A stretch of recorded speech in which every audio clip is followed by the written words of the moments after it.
வணக்கம் and welcome back to human expert Tamil.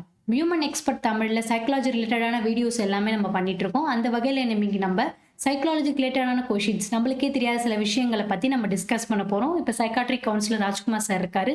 அவர் கூட கேட்டு நிறைய விஷயங்கள் நம்ம ஷேர் பண்ணிக்கலாம். வாங்க வீடியோக்குள்ள போலாம். சில பேர் வந்து சடனா ஒரு பிரபலமான ஒரு ஆயிடுறாங்க. சோ அது எப்படி நடக்குது? என்ன மேஜிக் அவங்க வாழ்க்கையில நடக்குது? இல்ல பொதுவா வந்து பிரபலமாகறதுக்கு 2 முக்கியமான விஷயம் இருக்கு. மெயினான விஷயம் என்ன அப்படின்னு சொல்லி கேட்டீங்கன்னா, you should do different things இல்லையா?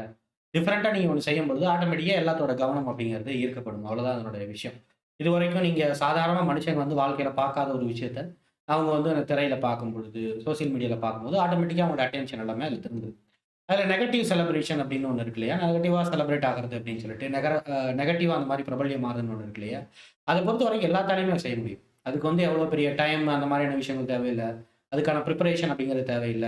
ஸோ ஈஸியா வந்து அந்த மாரியான ஆட்கள் மூலமா அந்த மாரியான விஷயங்கள் மூலமா தான் ஈஸியா வந்து அந்த நெகட்டிவ் செலிபிரிட்டியா வந்து மாறிடுறாங்க. அவங்கள பொறுத்தவரைக்கும் அவங்களுடைய கால நேரம் அப்படிங்கிறத பொறுத்தவரைக்கும் ஒரு பர்ட்டிகுலர் பீரியட் தான். எவ்வளோ சீக்கிரம் மேல ஏறுனாங்களோ, அவ்வளோ சீக்கிரம் வந்து அவங்க கீழ இறங்கிடுறாங்க. 2வது முக்கியமான விஷயத்த பொறுத்தவரைக்கும் பாசிட்டிவ் செலிப்ரேஷன். பாசிட்டிவ் செலிப்ரேஷன்னா, இந்த சொசைட்டிக்கு ஒரு அழகான ஒரு ஒரு திறமையின் அடிப்படையில வந்து ஒரு அழகான விஷயத்த குடுக்குறது. ஓகே. ஸோ அப்படிங்கும்பொழுது, அப்படி குடுத்து அந்த மாரி ஒரு வித்தியாசமான ஒரு விஷயத்த குடுத்து, எல்லாத்தோட அட்டென்ஷனையும் வந்து திருப்புறது அப்படிங்கிறது, பாசிட்டிவ் செலிப்ரேஷன் அப்படின்னு. ஸோ அந்த பாசிட்டிவ் செலிபிரிட்டி அப்படிங்கிறவங்க தான் லாங் டைம் அப்படின்னு இருப்பாங்க. ஸோ எல்லாத்துக்குமே அந்த செலிபிரிட்டி ஆகுறதுக்கு முக்கியமான காரணம்ங்கிறது, you have a different thing. எல்லாரும் ரசிக்கப்படக்கூடிய ஒரு டிஃபரண்டான விஷயம் அப்படிங்கிறது, அது டிஃபரண்ட் லைஃப் ஸ்டைலா இருக்கலாம். அல்லது what ever it may be. அந்த மாரியான ஒரு விஷயம் இருக்கு அப்படிங்கிறத நம்ம புரிஞ்சுக்கணும். இப்போ உங்களுக்கு அந்த மாரி டிஃபரண்ட் பிஹேவியர் இருந்ததுன்னு சொன்னா, you can expose as a celebrity. That is what. So ஸ்லிம்மா இருப்பாங்க, ஃபேட்டா இருப்பாங்க. இந்த 2 கேரக்டர் வந்து நம்ம சுத்தி இருக்க சரவுண்டர்ஸ்ல நம்ம ஃபிரெண்ட்ஸோ, ஃபேமிலிஸ்லோ நம்ம பார்க்குறோம். ஸோ இந்த மாரி இருக்கவங்களோட கேரக்டர் எப்படி இருக்கும்? பொதுவா வந்து பாடி ஷேமிங்ன்னு சொல்றாங்க இல்லையா? ஒருத்தவங்களுடைய பாடிய வச்சு வந்து அவங்களுடைய கேரக்டர் வந்து டிஃபைன் பண்றதுங்கிறது, அத வந்து கிண்டலுக்கு உள்ளாக்குறது அப்படிங்கிறது ரொம்ப தப்பான விஷயம். அதுல மாற்றம் இல்ல. But at the same time வந்து ஒருத்தவங்களுடைய பாடிய வச்சு ஒருத்தவங்க வந்து குண்டா இருக்காங்க அப்படின்னா, அவங்க வந்து சோம்பேறியா இருப்பாங்களா? அப்படின்னு ஒரு கேள்வி இருக்கு. ஃபார் எக்ஸாம்பிள் சைக்காலஜில என்ன சொல்லுது அப்படின்னு சொன்னா, poor judgment is a different thing. Poor judgment அப்படிங்கிறது தான் தப்பே ஒழிய, ஜட்ஜ்மென்ட் அப்படிங்கிற ஒரு விஷயம் அப்படிங்கிறது சரியான ஒரு விஷயம் தான். கணிக்கணும். முன்னாடியே வந்து கணிக்கிறது தான் சைக்காலஜியோட முக்கியமான ஒரு டியூட்டி. அந்த அடிப்படையை பார்க்கும்பொழுது, ஒருத்தவங்க குண்டா இருக்காங்க. அவங்க சோம்பலா இருப்பாங்களா? இல்ல அவங்களுடைய கேரக்டர் அப்படிங்கிறது ரொம்ப மந்தமா இருக்குமா? எப்படி அவங்க அசைவுங்கிறதே ரொம்ப மந்தமா இருக்கோ, அதே மாரி அவங்களுடைய கேரக்டர் அப்படி இருக்குமான்னு கேட்டா, கண்டிப்பா அதற்கான சான்ஸ் அப்படிங்கிறது ஒரு சர்டன் கண்டிஷன்ல இருக்கு. பொதுவா ஒருத்தவங்க குண்டாகுறதுக்கு 2 முக்கியமான காரணங்கள் இருக்கு. ஒண்ணு வந்து ஜெனடிக்கல் ப்ராப்ளம். ஜெனடிக்கலாவே அவங்களுடைய உடல் அமைப்புங்கிறது அப்படிப்பட்டதா இருக்கலாம். குண்டா இருக்கிறதுங்க it's not a wrong thing also. அது ஒண்ணும் தப்பான விஷயம் கிடையாது. அதே நேரத்தில 2வது முக்கியமான ரீசன் அப்படிங்கிறது பிஹேவியரல் ரீசன். பிஹேவியரல் ரீசன் என்ன அர்த்தம்? அவங்க அதிகமா சாப்பிடுறாங்க. அவங்க அன்கன்ட்ரோலபிளா இருக்காங்க. எந்த ஒரு ஃபுட்டையும் வந்து அவங்களால அவாய்ட் பண்ண முடியல.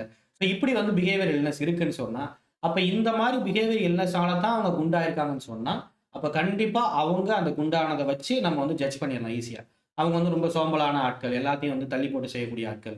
எப்படி அவங்களுடைய அசைவு இருக்கோ, அதே மாதிரி வந்து அவங்களுடைய பிஹேவியரும் வந்து ரொம்ப ஸ்லோவா தான் இருக்கும். அவங்களுடைய கேரக்டரே ரொம்ப ஸ்லோவான ஒரு கேரக்டரா, கிட்டத்தட்ட negative similar to the negative கேரக்டரா கூட இருக்கலாம்.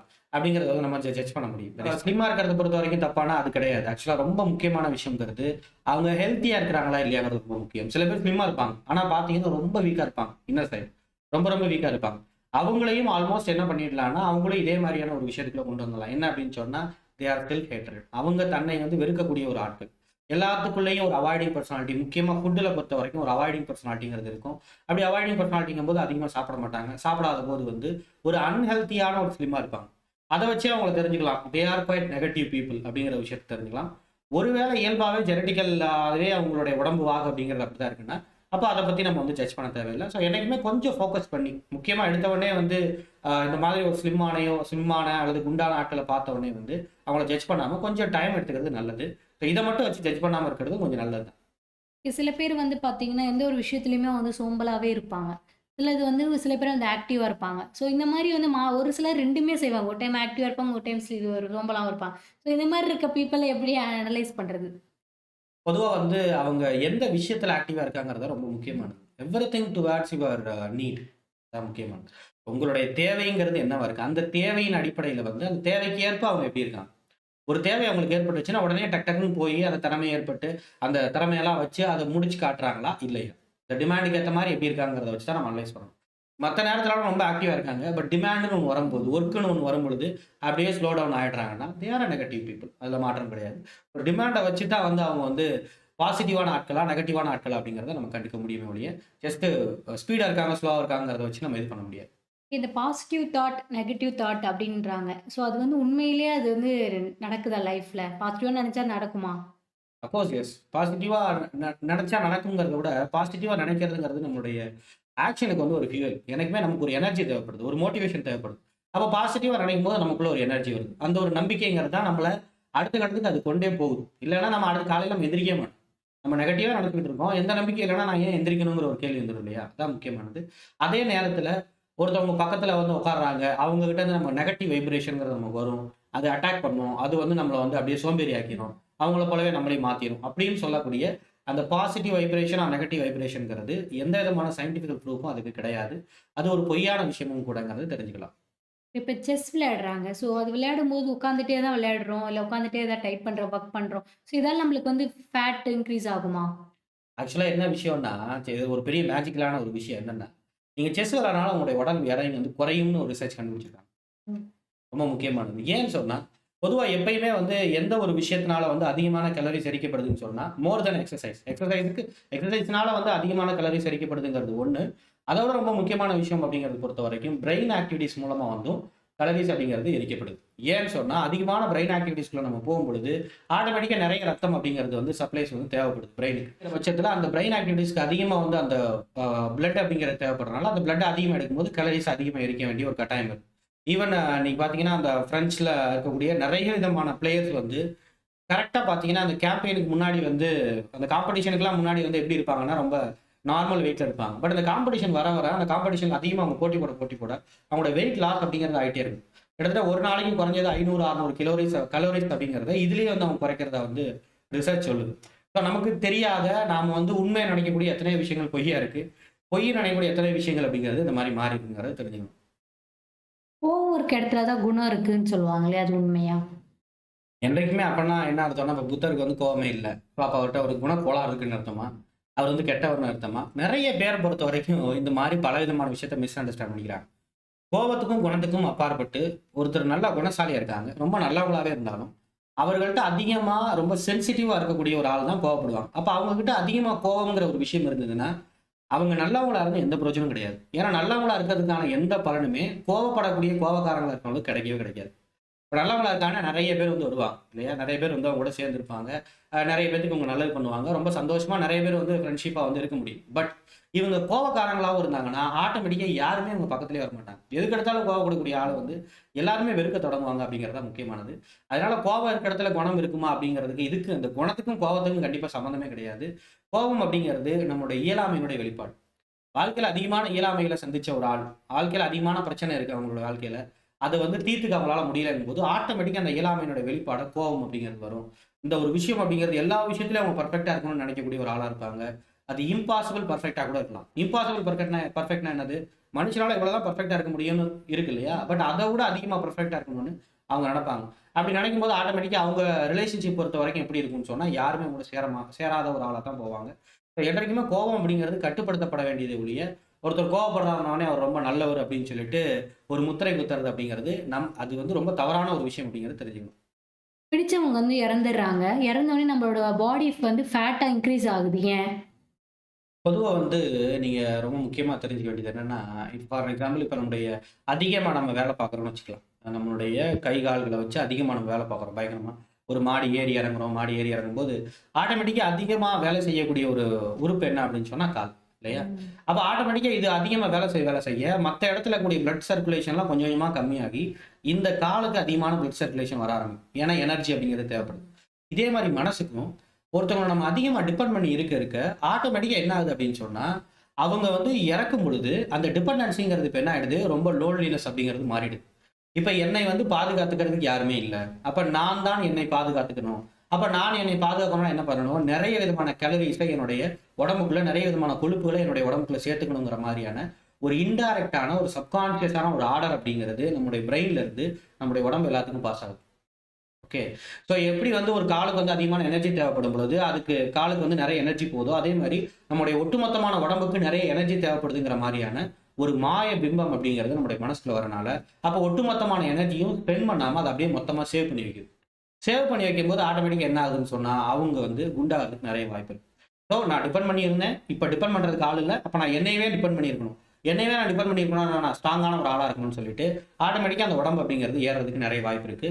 வெயிட் அதிகமா அவங்களுக்கு வர்றதுக்கு நெறைய வாய்ப்புகள் அப்படிங்கிறது இருக்கு. சில பேத்துக்கு இது அப்படியே நெகட்டிவா நடக்கும். என்னன்னா வெயிட் லாஸ் அது எக்ஸ்ட்ரீம் ஆகும். அந்த புடிச்சவங்க வந்து இறந்து போயிட்டாங்க அப்படின்னு சொன்னா, ஆட்டோமேட்டிக்கா பயங்கரமான ஒரு வெயிட் லாஸ் அப்படிங்கிறது. அதுக்கான காரணமும் இதான். அவங்கள்ட்ட டிபெண்டன்சி இருக்கு. இப்ப அவரே போயிட்டாரு. அப்ப ஆட்டோமேட்டிக்கா நான் எப்படிப்பட்ட ஒரு ஆளா மாறிட்டேன்? நான் வந்து ஒண்ணுமில்லாத ஒரு ஆளா? நான் வந்து ரொம்ப அப்படியே ஒடிஞ்சு போன ஒரு ஆளா நான் மாறிட்டேன்னு சொல்லிட்டு, ஆட்டோமேட்டிக்கா உங்களுடைய வெயிட் அப்படிங்கிறது சப்ரஸ் ஆகுது. இந்த 2 விஷயமே ரொம்ப டாக்ஸிக்கான ஒரு விஷயம் தான். ரொம்ப தவறான ஒரு விஷயம் தான். என்னைக்குமே ஒருத்தங்க இறந்துட்டாங்க அப்படின்னா, ஆட்டோமேட்டிக்கா என்ன பண்ணிறணும்னா, நம்ம ஒரு 3 மந்த்ல அதுலருந்து வெளில வந்துரணும். அப்பதான் நம்முடைய மென்டலி நம்ம ஹெல்த்தியா இருக்கணும்னு அர்த்தம். 3 மந்த்துக்கு மேலேயும் நம்மளால வெளியில வர முடியல. அந்த பிரச்சனையிலருந்து வெளில வர முடியல. எப்பொழுதுமே அவங்களுடைய நினைப்பா இருக்குன்னா, தேர் ஆர் சம் ப்ராப்ளம். அதுக்கு முக்கியமான ப்ராப்ளம் அப்படிங்கிறது சைக்காலஜிக்கல் ரீசன்ங்கிறது, ஒரு மாதிரியான ஒரு எமோஷனல் இன்செக்யூர் டிபெண்டன்சிங்கிறது அவங்களுக்கு இருக்குன்னு அர்த்தம். அந்த மாதிரியான விஷயத்த பொறுத்தவரைக்கும் தயவுசெய்து கவுன்சிலிங் வரலாம். ஒரு 3 மந்த்துக்கு மேல உங்களுக்கு அந்த இலக்கினுடைய தாக்கம்ங்கிறது அதிகமா உங்களுடைய மனசுக்குள்ள இருக்குன்னு சொன்னா, தயவுசெய்து கவுன்சிலிங் வரதுங்கிறது பெட்டர் ஆப்ஷன். ஓகே. சில பேர் வந்து பந்தாக்காக நெறைய செலவு பண்றாங்களே! அது ஏன்? நான் ஏற்கனவே சொன்னேன் பார்த்தீங்களா? அந்த ஒரு வீக்கா இருக்கக்கூடிய ஒரு ஆள் இருக்காங்க இல்லையா? அவங்க என்ன பண்ணுவாங்கன்னா, தன்னை எப்படியாவது பெரிய ஆளா காட்டிக்கணும்னு நெனைப்பாங்க. அது ஒரு டிஃபென்சிவ் நேச்சர். ம். தான் வந்து வீக்கான ஒரு ஆள் அப்படிங்கிறது வெளியில தெரிஞ்சிடக்கூடாது. அதே நேரத்தில நம்ம ஒரு பெரிய ஆள் அப்படிங்கிறது தெரியணுங்கிறதுக்காக, இந்த மாதிரியான ஒரு விஷயங்கள பண்ண ஆரம்பிக்கிறாங்க. இப்ப எந்த அளவுக்கு யாருமே வந்து டூ த பாயிண்ட்டா இல்லாம, எந்த விஷயத்துக்கு செலவு பண்ணணுங்கிறது தெரியாம, ரொம்ப வந்து கண்டமேனிக்கு செலவு பண்ணக்கூடிய ஆட்கள். செலவு பண்றதுன்னா என்ன அர்த்தம்? பணம் மட்டும் கிடையாது. நேரத்த கூட சில பேர் என்ன பண்ணிட்டு இருப்பாங்க, கண்டமேனிக்கு செலவு பண்ணுவாங்க.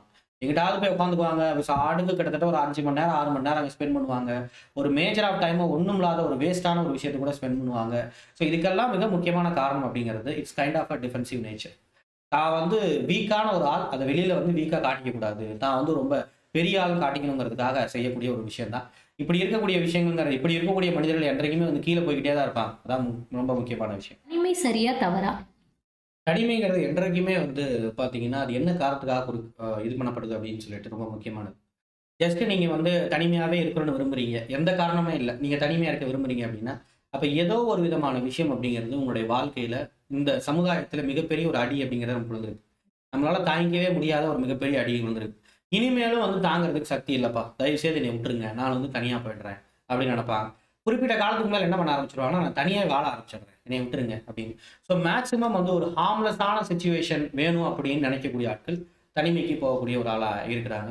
ஸோ அந்த ஹார்ம்லெஸ்ஸான சிச்சுவேஷன் அப்படிங்கிறத பொறுத்தவரைக்கும், சரி ஓகே ஹார்ம்லெஸ்ஸான சிச்சுவேஷன். யாரும் நீங்க தனியா போனா பாதிக்க மாட்டீங்க. அப்படியே உங்களுடைய வாழ்க்கைய வாழ்ந்துற முடியுமா? சரி வாழ்றீங்க. வாழ்ந்தா உங்களுக்கு வாழ்க்கையில முன்னேற்றம்ங்கிறது கிடைச்சிடுமா? ஒரு சந்தோஷமான ஒரு வாழ்க்கைய வாழ முடியுமான்னா, கண்டிப்பா கிடையாது. இப்ப என்றைக்குமே வந்து சந்தோஷமான வாழ்க்கைய வாழ்வதற்கு தனிமை என்பது சரியான ஒரு விஷயமா இருக்க முடியாது. ஜஸ்ட் வந்து ஒரு 1 மாசம், 2 மாசம் வேணா தனிமைங்கிறது ஒரு பெட்டரா நீங்க ஃபீல் ஆகலாம். பட் அதுக்கப்புறம் அதுவே ஒரு மிகப்பெரிய சுமையா மாறிடுங்கிறத தெரிஞ்சுக்கணும். ஓகே. சில பேர் வந்து பார்த்தீங்கன்னா, எதுக்கு எடுத்தாலும் வந்து நானு கோவப்பட்டு நான் வேற எங்கேயாவது போணும். எங்கேயாவது நான் நடந்து போனா எனக்கு நல்லா இருக்குப்பா. எனக்கு டிராவல் பண்ணா நல்லா இருக்குப்பா. எனக்கு கொஞ்சம் தூங்குனா நல்லா இருக்குப்பா அப்படின்னு சொல்றாங்க இல்லையா? அதெல்லாம் உண்மையா அந்த மாரி பண்ணா நல்லா ஆகுமா? இது எப்படின்னா ஒரு டெம்பரரி ரெஸ்ட் அப்படிங்கிறது நம்முடைய உடம்புக்கு, நம்முடைய மனசுக்கு முக்கியமா தேவைப்படும் பொழுது, அந்த விஷயத்த நம்ம செய்யும் பொழுது ஒரு டெம்பரரியான ரெஸ்ட் அப்படிங்கிறது, ஒரு ரிலாக்ஸ் அப்படிங்கிறது கிடைக்கிறது உண்மதான். ரொம்ப அதுல மாற்றம் இல்ல.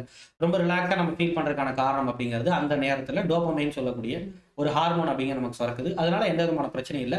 பட் அதையே ஒரு பெர்மனன்ட்டா நம்ம மாத்திக்க கூடாது. டிராவல் பண்ணா எனக்கு சந்தோஷமா இருக்கு. அப்புறம் டெய்லியும் டிராவல் பண்ணுவேன். எங்கேயாவது போய்க்கிட்டே இருப்பேன்.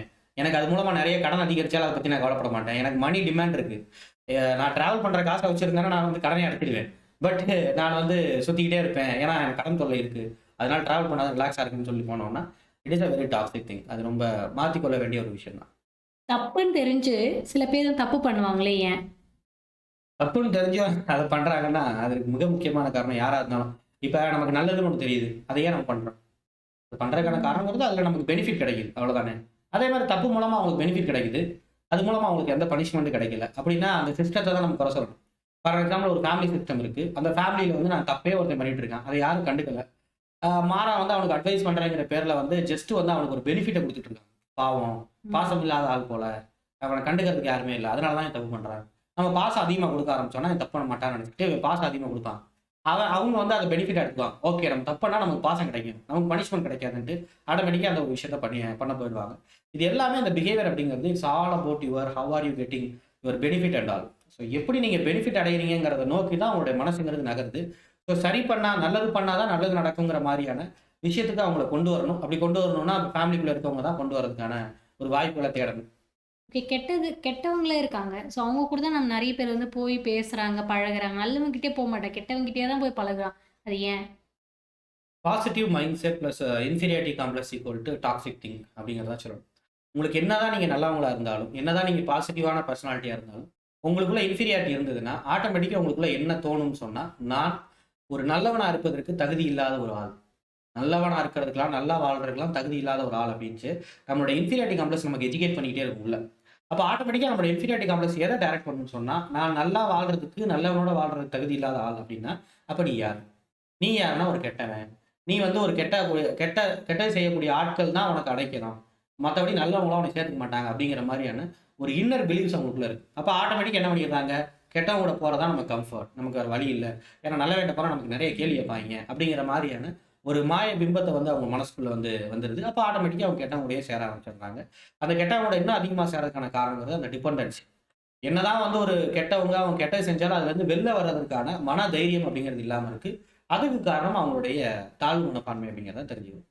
நெறைய விஷயங்கள் பத்தி நம்ம டிஸ்கஸ் பண்ணியிருப்போம். சில பேருக்கு வந்து எனக்கு இதுல டவுட்ஸ் இருக்கு மேம், இல்ல டவுட்ஸ் இருக்கு சார் அப்படின்னு நீங்க கேட்டீங்கன்னா, இந்த நம்பருக்கு நீங்க கான்டாக்ட் பண்ணி WhatsAppல மெசேஜ் பண்ணலாம். இல்ல நீங்க கால் பண்ணி கூட உங்களுக்கு டவுட்ஸ வந்து கிளாரிஃபை பண்ணிக்கலாம்.